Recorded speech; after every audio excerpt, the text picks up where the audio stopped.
जय हिंद स्टूडेंट, उम्मीद करता हूं आप सभी स्वस्थ, मस्त, खुश और सुरक्षित होंगे। आज की वीडियो में हम दो इंपॉर्टेंट टॉपिक पर डिस्कस करेंगे। सबसे पहले वीडियो री एग्जाम को लेके एक न्यूज है जो मुझे बतानी है।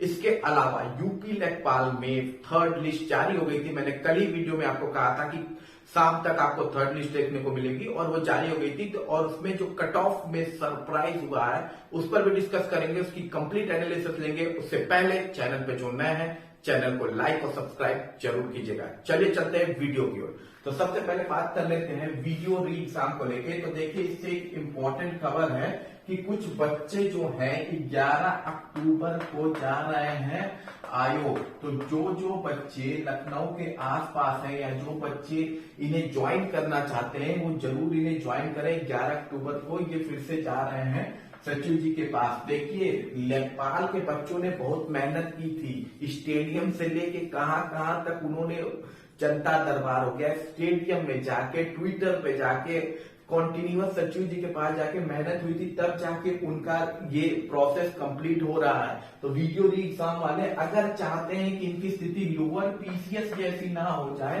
कि चुनाव तक आते आते हमारा फाइनल तो हो जाए लेकिन ज्वाइनिंग ना दे, ठीक, फिर वो बच जाएगी आपकी ज्वाइनिंग। तो अगर आप चाहते हैं कि लोअर पीसीएस जैसा ना हो तो कॉन्टिन्यूअस थोड़ा एक्टिव होइए। तो 11 अक्टूबर को अगर बच्चे जा रहे हैं तो आप लोग उनके साथ जाके खड़े होइए, सपोर्ट कीजिए। संख्या जितनी भी अच्छी रहती है उतना बेनिफिट होता है। अब हम बात कर लेते हैं अगली इंपॉर्टेंट अपडेट की। तो यूपी लेखपाल की जो थर्ड लिस्ट को लेके अपडेट है, इस भर्ती को लेके कहानी बड़ी इंटरेस्टिंग है। 2021 की आई ये भर्ती, पेट 2021 से ये आई थी भर्ती, पहले पेट से। और इसमें बड़ा उतार चढ़ाव इसके स्टूडेंट्स ने देखा, काफी उतार चढ़ाव देखा। इवन डीबी होने के बाद भी यहाँ पे दिक्कत आपको देखने को मिली, क्योंकि उसके पास सुप्रीम कोर्ट का एक जजमेंट आता है और सब कुछ बदल जाता है। अब सुप्रीम कोर्ट के जजमेंट के बाद आयोग एक इंटरेस्टिंग झटका और देता है। एक प्रश्न वो सबको नंबर दे देता है। मतलब जो कार्य उन्हें डीबी स्टार्ट से पहले कर देनी चाहिए थी वो कार्य डीबी एकदम फाइनल पहुंच जाती है तब किया जाता है। अब जो थर्ड लिस्ट जारी हुई है उसके बाद से काफी चीजें बदल सी गई हैं, ठीक है। तो जो कट ऑफ था वो बढ़ गया। अब बढ़ा कितना, सीधे 1.25 प्लस हो गया, सीधे 1.25 नंबर आपका प्लस कर दिया गया है आपके डीबी कट ऑफ में। अब जो पहले बच्चे डीबी दे चुके हैं 75.75 मार्क्स पे, या उनके नंबर चेंज नहीं हुए या आपके नए डीबी के कट ऑफ से वो कम है, तो आप सीधे साधा मान लीजिए कि आप ऑलरेडी बाहर हो चुके हैं, ठीक। एक्चुअली में हुआ क्या है इसको जरा हम समझते हैं। देखिए, टोटल इसमें जो पोस्ट थी वो 8085 पोस्ट थी, ठीक है। और उसके बाद इसमें लगभग 28 से 27 हजार बच्चों को बुलाया गया था, लेकिन कुछ बच्चों को बाहर किया गया और बाद में 26,000 बच्चों का कंडक्ट कराया गया था डीबी। अब उसके बाद क्या हुआ है, जब थर्ड लिस्ट जारी हुई है तो थर्ड लिस्ट में जो है आपके टोटल जो स्टूडेंट्स बुलाए गए हैं वो कितने बुलाए गए, टोटल स्टूडेंट बुलाए गए थर्ड लिस्ट में 15,096 के आसपास इतने बच्चे बुलाए गए हैं। और टोटल स्टूडेंट इन सब को मिला के, मतलब जो सेकेंड लिस्ट आई थी, फर्स्ट लिस्ट आई थी और जो थर्ड लिस्ट आई है, उनको मिला के टोटल स्टूडेंट हो कितने रहे हैं। तो इन सब को अगर मिला लिया जाए तो टोटल स्टूडेंट जो हो रहे हैं ओवरऑल 28,268 के आसपास ये आपके लमसम टोटल स्टूडेंट हैं जो इस पर्टिकुलर एग्जामिनेशन में आपका कंपीट करेंगे। फाइनल थर्ड लिस्ट जब एक बार हो जाएगी, मतलब जब इनकी डीबी कंप्लीट हो जाएगी, तो इतने टोटल स्टूडेंट आपके कंपीट करने वाले हैं। अब हुआ क्या कि जब देखिए 3 तरह की कंडीशन हुई। सबसे पहली कंडीशन ये हुई कि आपके कुछ कैंडिडेट थे जिनका 1.25 नंबर उनको उज्ज्वला वाले प्रश्न में भी मिल गया और सोलर वाले प्रश्न में भी उनको 1.25 नंबर मिल गया। तो मतलब 2.50 नंबर टोटल उनका इंक्रीज हुआ, ठीक। कुछ बच्चे ऐसे हैं जिनका इन दोनों में ऐड हुआ है 2.5 नंबर। दूसरा ये है कि कुछ बच्चे ऐसे हैं, ठीक, जिनका सिर्फ इसमें 0 रहा लेकिन इसमें 1.25 नंबर बढ़ा, ठीक है। यानी कि टोटल 1.25 नंबर बढ़ा कुछ बच्चों का, कुछ क्या मुझे लगता है मैक्सिमम बच्चों का यही बढ़ा, ठीक है। इनकी संख्या ज्यादा है, पढ़ने वालों की संख्या आपकी ज्यादा है, इसी वजह से ऐसा हुआ है, ठीक। इसके अलावा कुछ ऐसा हुआ जहां पे उज्ज्वला वाले प्रश्न पे कुछ भी नहीं चेंज हुआ, उज्ज्वला वाले प्रश्न पे कुछ भी चेंज नहीं हुआ और यहाँ पे 1 नंबर बढ़ा, यानी कि टोटल उनका 1 नंबर प्लस हुआ, ठीक, प्लस 1 नंबर हुआ। तो ये 3 कंडीशन हुई कि 2.50 नंबर भी बढ़ा, 1.25 नंबर भी बढ़ा और 1.5 नंबर भी बढ़ा, ठीक, 1 नंबर भी बढ़ा। तो ये कंडीशन हुई बढ़ने वालों की। घटने वालों की जो कंडीशन थी उसपे मैक्सिमम जो घटे वो या तो 1.25 मार्क्स घटा, ठीक, या तो 1.25 मार्क्स घटा, या तो टोटल 0 हो गया, टोटल या तो 0 हो गया, ठीक, या तो 1.25 बढ़ा, या तो टोटल एकदम आपका 0 ही हो गया, और या फिर आपका 0.25 घटा। यही 3 कंडीशन हुई आपकी, ठीक, यही 3 कंडीशन आपकी घटने मतलब निगेटिव मार्क्स में, जो निगेटिव मार्क्स है उनमें ये 3 कंडीशन हुई थी कि 1.25 घटा था, मैक्सिमम घटा है, या तो 0.25 घटा है, या तो कुछ भी नहीं घटा है, क्योंकि क्योंकि पहले में एक में 1.25 किसी को मिला, लेकिन उसी स्टूडेंट का 1.25 घट भी गया, तो उस कंडीशन में कोई भी चेंजिंग नहीं देखने को मिली है। और कुछ जगह 1.25 बढ़ा है और 1 नंबर घटा है, 1.25 नंबर बढ़ा है, तभी 0.25 का ही फर्क आया। तो ये 3 कंडीशन थी निगेटिव वालों के लिए और ये कंडीशन थी पॉजिटिव वालों के लिए। लेकिन चूंकि हमारी कट ऑफ में इंक्रीमेंट हुई है 1.25 पास की, जो कट ऑफ आई है उसमें क्या हुई, इंक्रीमेंट हुई है। इसका सीधा साधा मतलब है आपका कट ऑफ कब भागता है, जब आपके जो स्कोरर होते हैं अच्छे मार्क्स वाले वो ज्यादा हो जाए, ठीक, यानी कि बेनिफिट ज्यादा हुआ है, नुकसान कम हुआ है, मतलब बच्चों के नंबर बढ़े ज्यादा हैं, घटे कम है। लेकिन एनालिसिस तो बता कुछ और रही थी। जब आपका पोल होता था तो आप लोग जो देते थे उस हिसाब से तो घटना चाहिए था, लेकिन बढ़ गया, मतलब चमत्कार की बात है ये, ठीक। या तो आपने पोलिंग ठीक की नहीं, आपने पोलिंग ठीक से की नहीं, ठीक, उसमें आप अपने मर्जी का जो भी ठीक करते हैं, इसी वजह से और भी दिक्कत होती है। तो यहाँ देखिए, यहाँ पे बढ़ा है नंबर, घटा कम है, यानी बढ़ने वालों की जनसंख्या ज्यादा है और घटने वालों की जनसंख्या कम है, ठीक। तो ये टोटल आपका मैटर हुआ है जिसकी वजह से आपकी कट ऑफ 1.25 नंबर भागी है। अब इससे फाइनल कट ऑफ पर कितना असर पड़ने वाला है, ठीक है, फाइनल कट ऑफ पे आपका इससे कितना असर पड़ जाएगा। तो देखिए, अभी इसमें एक क्वेश्चन और भी था कि कुछ बच्चे थे जो मान लीजिए 75.75 आपका कट ऑफ था। देखिए आपके प्रीवियस कट ऑफ जो थे यूआर कैटेगरी में, यूआर कैटेगरी का 75.75 आपका कट ऑफ था, ठीक, 75.75 था, जो बढ़ के हो गया आपका 77, यानी कि टोटल इंक्रीमेंट कितना हुआ, प्लस 1.25 का आपका इंक्रीमेंट अनरिजर्व कैटेगरी में देखा गया है, ठीक। ईडब्ल्यूएस की अगर बात करें तो सेम ही है, यही है, ठीक, ईडब्ल्यूएस ओबीसी और अनरिजर्व का सेम ही था, और इन तीनों का अभी भी सेम ही है, 77 है, यानी कि सेम 1.25 नंबर इनका बढ़ा है, सेम का सेम वैसे का वैसे बढ़ा हुआ है। लेकिन अगर आप एससी की बात करेंगे, एससी की, तो एससी का पहले कट ऑफ कितना था, शेड्यूल कास्ट का पहले कट ऑफ था 73.75, ठीक, अब कितना हो गया है, 75 हो गया है, ठीक, 73.75 था, 75 हुआ है। इनमें भी 1.25 की ही बढ़ोतरी देखने को आपको मिली है। शेड्यूल ट्राइब में, एसटी कैटेगरी में जो कट ऑफ गया था वो था 64.25, यही था ना आपका कट ऑफ 64.25, जो बढ़ के कितना हो गया है 66.25। ये एक लौती कैटेगरी है जहां +2 का इंक्रीमेंट आपको देखने को मिला है, +2 की हुई है बढ़ोतरी, इसमें आपको देखने को मिली है।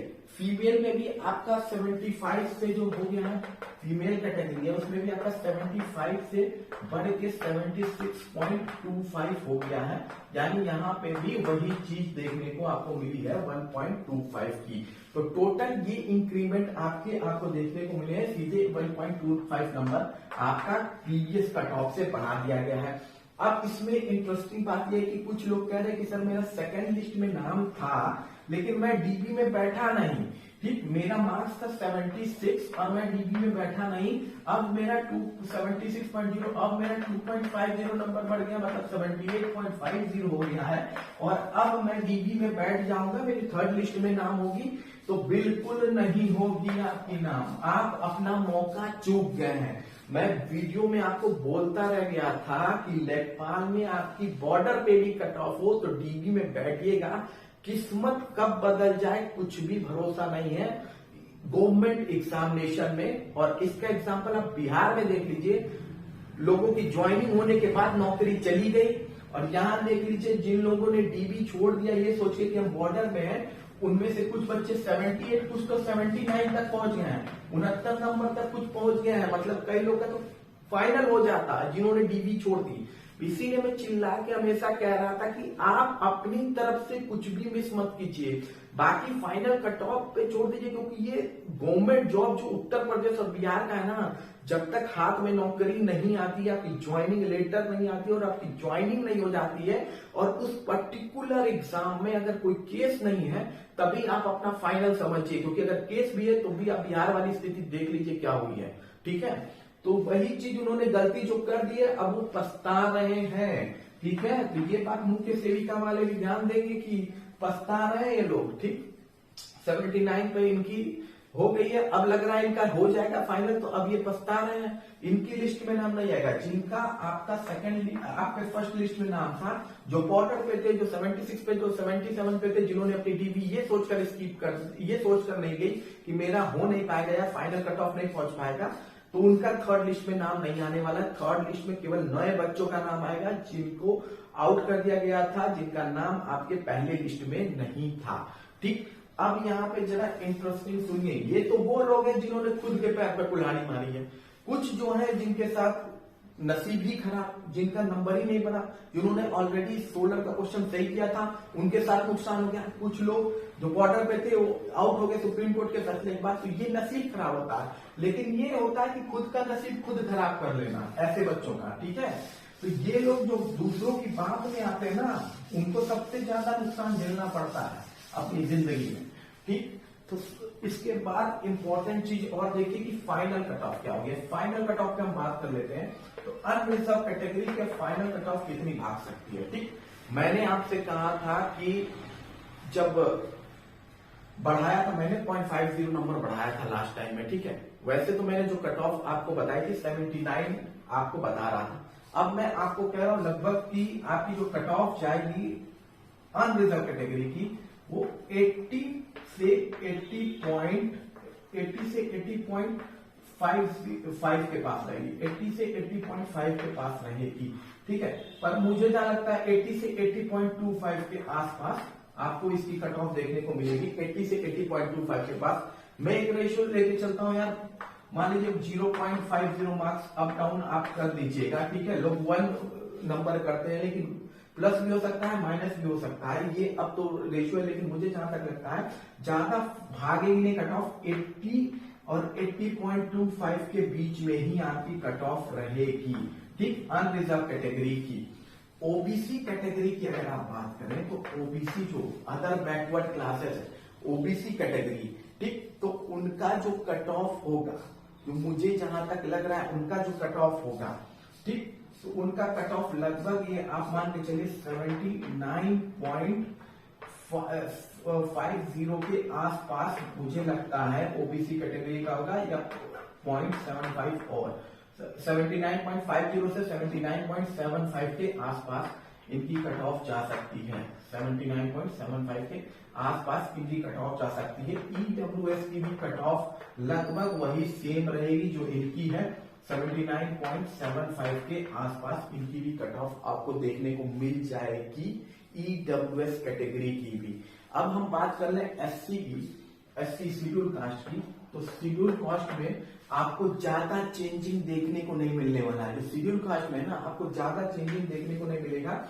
ये आपकी जो कट ऑफ होगी वो मुझे जहां तक लगता है ना, ऑलरेडी आपने देखा जो शेड्यूल कास्ट की कट ऑफ है 75.75 है, तो मुझे जहां तक लगता है 76 से 76.25 76 से 76.25 से ज्यादा नहीं भागेगा। अब इसका रीजन ये है कि इसमें बच्चे कम है, शेड्यूल कास्ट में बच्चे कम थे। पहले जो आरटीआई आई थी उसमें पता चला था इनमें बच्चे कम थे। कंपटीशन इन दो कैटेगरी में सबसे ज्यादा था।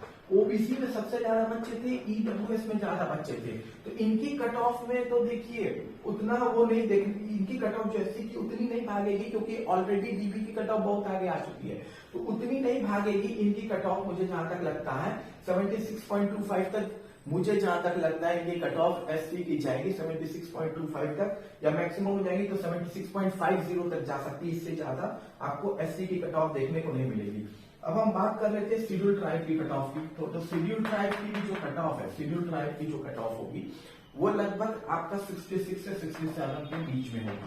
66 से 67 के बीच में शेड्यूल ट्राइब की कट ऑफ आपको देखने को मिलेगी।